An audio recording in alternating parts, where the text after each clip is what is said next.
చేప చెట్టు, నర్సరీలోనే చేప చెట్టు, వైట్ కలర్ చూడండి ఎంత బాగుంది. ఇట్లది ఇంటితో ఒకటి పెట్టుకుండా. ఇప్పుడు వచ్చి అలహాబాద్ వచ్చేసింది. అలహాబాద్ అంటే ఒక అడికి 10 కాయలు ఇస్తుంది. అది తినండి. ఇది వచ్చి నాటి క్రాస్.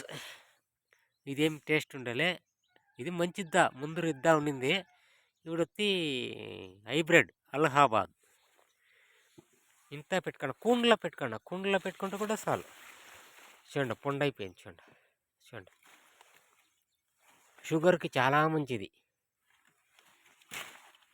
ఇది వచ్చి షుగర్కి. పండ్లు కన్నా చూడండి, ఇది సూలి ఆకు పొద్దున్నే బ్రష్ చేసుకొని ఒక ఆకు తింటే షుగర్ వచ్చేలేదు. తినండి. ఇవి చూడండి, ఆవులు, మేకలు, గొర్రెలు ఈ ఆకలి తినేదాన్ని ఆవులకి ఏమైనా కాయలు వస్తుందా? లేదు. మనం నరమనుషులు ఎలా తినకూడదు? మనము తినొచ్చు, లీవ్స్ తినొచ్చు. పచ్చిదే తినండి. ఈ సులి పిక్కొని ఇట్లా దాన్ని నమ్ములు తినండి, ఏమైపోయాలి. ఇసుకితే హాస్పిటల్ అంటారు. లేదు, ఇవంతా యూజ్ చేయాల.